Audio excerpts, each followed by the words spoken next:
So today we are coming in with another classic Spanish recipe, this time from the southern Spanish kitchen, but more specifically from the beautiful region of Andalusia, where Arab cuisine is heavily influenced, as the Moors occupied the area between the years 711 and 1492.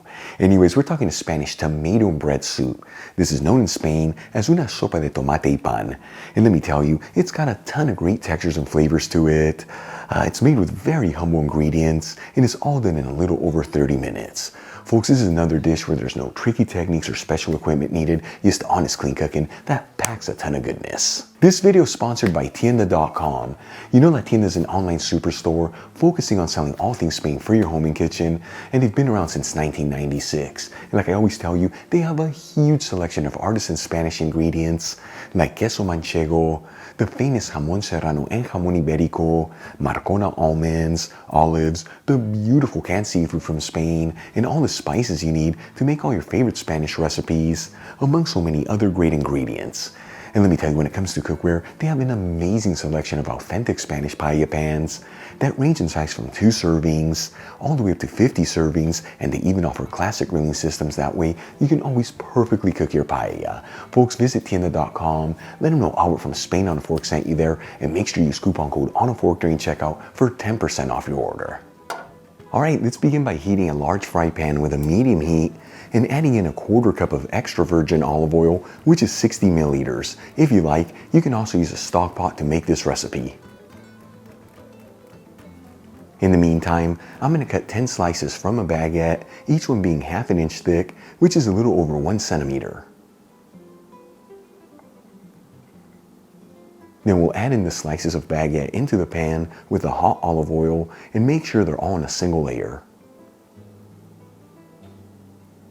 And we're going to fry the pieces of baguette for about 2 minutes per side or until they're golden fried all around. In the meantime, let's start getting the rest of the ingredients ready.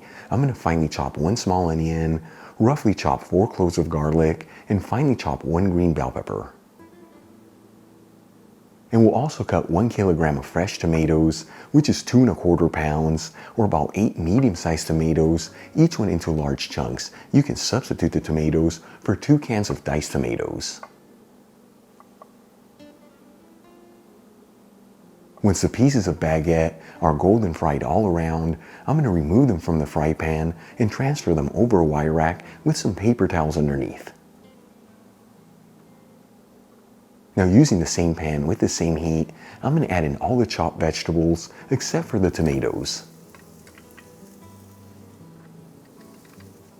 And we'll mix the vegetables around, that way they're coated in that olive oil, and we're going to lightly saute them just for a couple minutes.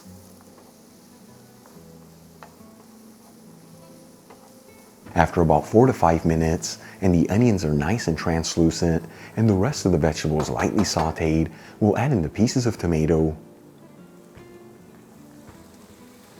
And we'll season everything with sea salt and freshly cracked black pepper. If you see that the tomatoes you're using have an acidic flavor to them, just add in a pinch of sugar. Then we'll turn it up to a medium-high heat, and we'll give it a mix until everything's well mixed together, and then cook the tomatoes between 5 to 10 minutes or until we end up with a slightly thick chunky texture. And you don't have to mix this continuously, but do get in there every minute or so, as that's going to help break up the tomatoes. After about 10 minutes, and we've ended up with a slightly thick chunky texture, I'm going to add in the fried pieces of baguette back into the pan, and 2 cups of vegetable broth, which is 480 milliliters. You'll find a link on how to make my homemade vegetable broth in the iCard above and description box below.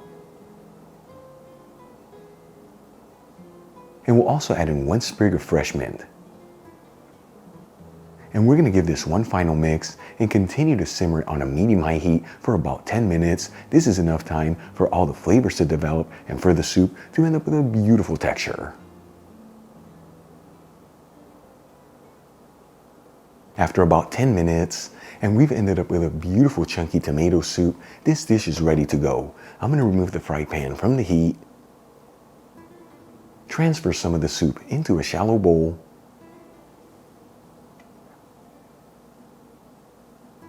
and we'll garnish it with some fresh mint. Check it out, our sopa de tomate y pan is done. A beautiful Spanish tomato bread soup from the region of Andalusia. Beautiful presentation, incredible aromas coming out of it, and all done in a little over 30 minutes. Let's give it a try and see how it turned out. As always, folks, now it's time for the moment of truth. Let's see how this soup tastes. Here we go. Oh my goodness, that is so good. Once again, proving the Spanish kitchen, the humble Spanish kitchen, where less is more and the simple things are the best things. Folks, give this a try at home. It is absolutely delicious, either as a starter or even as a main course, and always next to a bottle of Spanish wine for the ultimate Spanish experience. Really quick before I go, shout out to a couple of my patrons, Alan M. Hirschman, William Judd, Manuel J. Rosales, Edward J. Garrison, and David Houston. Again, guys, thank you so much for being patrons of Spain on a Fork. You know how much I appreciate you. If you enjoyed today's video, hit that like button, leave me a comment below, and if you're not subscribed, don't forget to smash that subscribe button and click on the bell icon. That way you can get notified every time I release new content and to become a part of the Spain on a Fork family. Till the next time, hasta luego. Wow. Just wow. I'm out.